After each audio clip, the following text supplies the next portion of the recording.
तो फ्रेंड्स, आज हम बनाने वाले हैं टेस्टी टेस्टी मूंग की दाल के चिले, और वो भी स्टफ्ड, जो कि आपको बहुत ही बिल्कुल डोसे के जैसे लगेंगे। इसके लिए हमने मूंग की दाल को 1 घंटे पहले भिगोकर पीस लिया है, और बिल्कुल बारीक पीसते हैं। इससे जो डोसे का बैटर होता है बिल्कुल स्मूथ बनता है, और बिल्कुल क्रिस्पी आपके डोसे या आपका वो चिल्ले बन जाते हैं। और स्टफिंग के लिए ये हमने 4 आलू उबाल लिए हैं, मीडियम साइज़ के आलू हैं। इसमें ये जो 4 आलू हैं, इसमें आराम से 6 चिल्लों की स्टफिंग हो जाती है।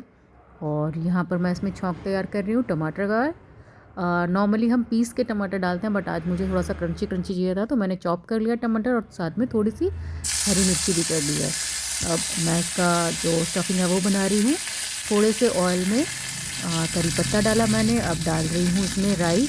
मैंने ऑयल थोड़ा सा कम यूज़ किया है, क्योंकि मैं ऑयल थोड़ा अवॉइड करती हूँ। आप चाहे तो ज़्यादा ऑयल डाल सकते हैं, तो उसका टेस्ट थोड़ा अच्छा नॉर्मली आता है अगर आप थोड़ा ज़्यादा ऑयल डालते हैं। आप ये देख सकते हैं कि जो ये राई के या सरसों के दाने हैं, ये पटकने शुरू हो गए हैं, ऊपर कूदने शुरू कर हुए हैं। अब जब ये अच्छे से कूद जाते हैं, पटकने लग जाता है, हाँ मतलब पटकने लग जाते हैं, तो तब हम इसके अंदर और बाकी मसाले डालेंगे। अब मैं इसमें बाकी मसाले लाइक धनिया, मिर्च, ये सब डालूँगी। और ये ध्यान रखें कि राई और सरसों जो भी आप यूज़ कर रहे हो वो कच्ची ना रहे, अच्छे से फटकने लग जाए। अब ये सारी अच्छे से जैसे ही फटकेंगी, मैं ये डाल रही हूँ इसमें साबुत धनिया को जो पीस लेते हैं, वो धनिया का पाउडर डाल रही हूँ। थोड़ी सी इसमें मिर्ची डाल रही हूँ। ऑलरेडी मैं इसमें हरी मिर्च डाल दूँगी ही, ये हरी मिर्च कुटी हुई डाल रही हूँ मैं। और ये डाल दिया मैंने टमाटर। और टमाटर ये थोड़ा सा, इसको जो पिट्ठी होती है हमें थोड़ी सी नरम बनानी होती है, तो इसमें मैं थोड़ा सा पानी ऐड कर देती हूँ। तो पानी ऐड करने के बाद इसमें मैं थोड़ा सा नमक भी डालूँगी, और नमक डालने के बाद इसको रख दूँगी मैं ढकने के लिए। ढकने से क्या होता है, ये जो टमाटर है जल्दी पक जाता है। अदरवाइज़ अगर आप खुले में पकाएंगे तो टमाटर जल जाता है और अच्छे से गलता नहीं है। अब यहाँ पर मैं एक प्लेट जब ढक दूँगी, तो ये आराम से जो है 2 से 3 मिनट के अंदर अंदर ये बिल्कुल गल जाता है। और जब गल जाएगा तभी हमें इसमें आलू की स्टफिंग रखनी होती है। और यहाँ पर ये मेरे बॉइल्ड पोटैटोज़ थे, इसको मैं मैशर की मदद से विद इन 15 सेकेंड्स इसको बिल्कुल मैश कर लूँगी। और आप चाहें तो कद्दूकस भी कर सकते हैं, हालांकि कद्दूकस से बिल्कुल एक जैसा होता है। बिल्कुल जो आपकी पिट्ठी बनती है स्टफिंग की, वो बिल्कुल एक जैसी होती है। स्टफिंग अगर आप ऐसे मैश कर रहे हैं तो थोड़े से जो गांठें हैं वो रह जाती हैं, लेकिन हाँ, ये विद इन 15 सेकेंड पूरा मैश हो जाता है। ये थोड़ा सा आसानी रहती है। अगर जल्दी है तो पोटैटो मैशर से मैश कर लीजिए, अगर जल्दी नहीं है तो कद्दूकस कर लीजिए। ये देख सकते हैं कि विद इन 2 मिनट्स टमाटर हमारा पूरा अच्छे से गल गया है। ये रखा है मेरा बेलन, जिससे मैंने रोटी बनाई थी और मैंने इसको साफ़ भी नहीं किया।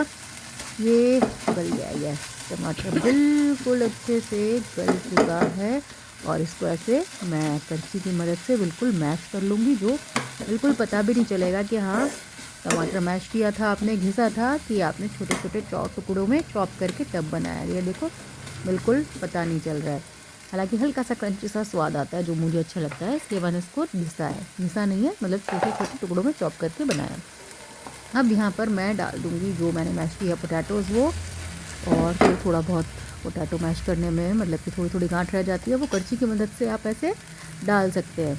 अच्छा, कुछ लोग इसमें क्या करते हैं, कसूरी मेथी और थोड़ा सा लेमन जो वाटर होता है वो भी डालते हैं, मतलब नींबू का रस डालते हैं। इससे क्या होता है, जो टेस्ट होता है ना पिट्ठी का, वो बिल्कुल टैंगी टैंगी सा लगता है। मुझे भी बहुत अच्छा लगता है, लेकिन मेरे पास आज नींबू नहीं था तो मैंने नींबू नहीं डाला। आप डालकर एक बार देखना, टेस्ट बहुत अच्छा आता है इसकी पिट्ठी का, जो अंदर की स्टफिंग होती है वो। अच्छा, इस स्टफिंग को आप डोसे की स्टफिंग में भी खा सकते हैं। अगर आपको स्टफ़ इडली बनानी है तो स्टफ़ इडली में भी यही सेम पिट्ठी आपकी चलती है।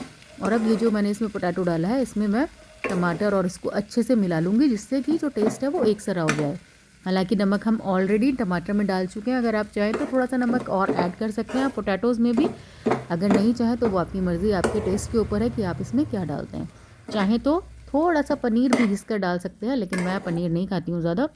और ये मैंने इसको मैश करके बिल्कुल एक सरा कर लिया, आप देख रहे हैं ये बिल्कुल एक सरा हो गई है पिट्ठी। और इसमें चाहो तो अमचूर डाल दो, अमचूर से भी बहुत अच्छा टेस्ट आता है। हालांकि मैं नॉर्मली लेमन डालती हूँ, लेमन का बहुत अच्छा टेस्ट आता है। लेमन चाहे तो आप जो मूंग की दाल की पिट्ठी मैंने पीसी थी उसमें भी डाल सकते हैं, उसमें भी जो अब जब आप खाते हैं वो चिल्ला, तो उसमें भी अच्छा खासा टेस्ट आता है। तो अब ये है हमारा मूंग की दाल का पेस्ट, इसको हम तैयार कर लेते हैं। इसको तैयार करने के लिए इसमें हम ऐड करेंगे थोड़े से मसाले। ये हो गया थोड़ा सा टाटा का नमक, नमक हो टाटा का टाटा नमक। और थोड़ी सी ऐड करूँगी इसमें चिली पाउडर। आप चाहें तो हरा धनिया भी डाल सकते हैं, और कभी कभी जब मेरे घर में पालक होता है ना, मैं थोड़ा सा पालक भी डाल देती हूँ। अब अगर मैं बिना स्टफिंग के चिल्ले बना रही होती हूँ ना, तो मैं एक काम और करती हूँ, इसमें जो लौकी होती है उसको घिस कर वो डालती हूँ मैं, जिससे क्या होता है कि अच्छा खासा पोषण भी मिल जाता है और चिल्ले के चिल्ले हो जाते हैं, टेस्ट भी हो जाता है। और हाँ, मैं ये बताना भूल गई, इसमें मिर्ची के साथ थोड़ा थोड़ा मैंने धनिया पाउडर भी डाला था, और थोड़ी सी कुटी हुई काली मिर्च डाल दी थी, जो इसका टेस्ट को थोड़ा सा अलग फ्लेवर देती है। यहाँ पे गर्म कर लिया है मैंने तवा।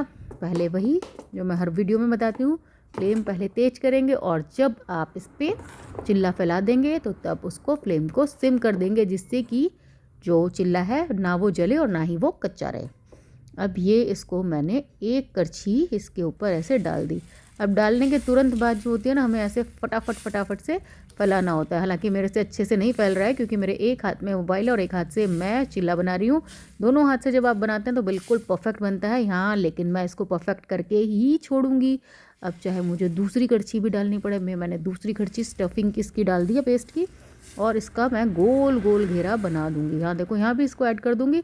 अच्छा, मूंग की दाल के चिल्ले की ये एक बात होती है कि अगर आपकी जो ये पेस्ट है ये बिल्कुल स्मूथ हो ना, तो ये बिल्कुल पतले पतले बनते हैं। जैसा बेसन का चिल्ला होता है ना बिल्कुल पतला पतला, वैसे ही मूंग की दाल के चिल्ले भी आप बिल्कुल पतले पतले डोसे के जैसे बना सकते हैं, बस शर्ते कि आपने 1 घंटे पहले मूंग की दाल भिगोई हो, और जो पीसा है वो बिल्कुल स्मूथ पेस्ट बनाया हो। अगर तब भी नहीं बन रहा है तो हल्का सा इनो इसमें ऐड कर सकते हो, तो तब और अच्छे से ये बन जाते हैं। और यहाँ पे हल्की सी मैं, हालांकि ऑयल फ्री आप बना सकते हैं, क्योंकि मेरा जो तवा है वो बिल्कुल नॉन स्टिक की तवा है, और बिल्कुल बिना ज़ीरो ऑयल से ये बिल्कुल परफेक्ट बन जाता है। लेकिन मैंने एक थोड़ा सा, मतलब 1/4 चम्मच मैंने इसमें ऑयल का यूज़ किया है। तो अब ये देख सकते हैं कि आप कि जैसे ही ये तवा गर्म होता है, ये अपने आप से ही छोड़ने लग जाता है चिल्ले को। नॉर्मली क्या होता है, आप जो नॉर्मल तवे पे करते हो तो वो चिल्ला नहीं छोड़ता है, वो चिपक जाता है। अच्छा, उसका भी एक टिप है, अगर आपका नॉर्मल तवा है तो उस पर थोड़ी देर पहले आप उसमें गरम नमक जो है, मतलब नमक को गर्म कर दीजिए भून कर, और उसको कपड़े से सारे में फैला दीजिए, और फिर उसको कपड़े से साफ़ कर लीजिए। तो क्या होता है, वो भी नॉन स्टिक जैसा ही काम करता है। अब यहाँ थोड़ा सा कच्चा है ये, मैंने देखा है, तो अभी थोड़ा सा सिकने दूंगी इसको, और अच्छे से सिकने के बाद इसकी मैं उल्टा पलटी करूँगी। अगर उल्टा पलटी आप पहले कर लेते हैं ना, तो ये बीच में टूट जाता है अगर ये कच्चा होता है।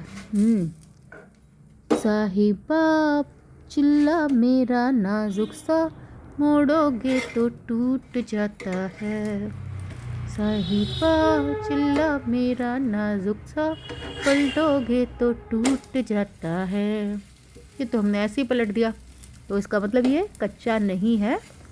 और लेकिन अभी हाँ, अच्छे से परफेक्ट इसकी सिकाई नहीं हुई है, नो डाउट कच्चा नहीं है, बट हाँ सिकाई भी अच्छे से नहीं हुई है। तो इसको मैंने एक बार दोबारा से पलट दिया है अच्छे से सिकने के लिए।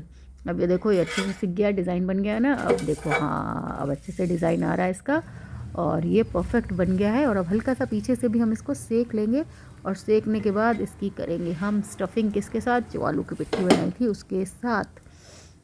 अब ये सिक गया, इसको मैं एक ही बार में ऐसे फटाक से पलट देती हूँ। और अब इसमें स्टफिंग करेंगे हम पोटैटोज़ की। ये रहा मिश्रण, और हम इससे डिज़ाइन की तरह बिल्कुल तिकोना, जैसे मार्केट में बनता है ना डोसा, वैसे तिकोना हम इसकी फोल्डिंग करेंगे। नॉर्मली क्या होता है कि लोगों को डबल फोल्ड कर देते हैं, कई लोगों को मैंने देखा है सुंदर ही नहीं दिखने में लगता वो। और अगर कोई चीज़ की प्रेजेंटेशन अच्छी ना हो तो खाने का मन नहीं करता, और अगर प्रेजेंटेशन हो परफेक्ट तो आप एक की जगह 2 भी खा सकते हैं। ये देखो, ये बनाया मैंने इसका पहले तिकोना डॉल की तरह, जैसे एक डॉल ने फ्रॉक पहनी, और इसके बाद मैं इसको यहाँ से भी मोड़ दूँगी, और बिल्कुल ये कैसा लगेगा, ये बिल्कुल मार्केट जैसा लगेगा, कि जैसे मार्केट में डोसा मिलता है ना, ऐसे ही तिकोना वो मोड़ते हैं, ये बिल्कुल वैसा ही लगेगा। और इसको एक बार ऐसे करके मैं ऐसे पलट दूँगी। ये देखो, बिल्कुल मेरा ये तिकोना चिल्ला तैयार हो गया। चाहो तो बीच में 2 पीस करके इसके सर्व कर सकते हो।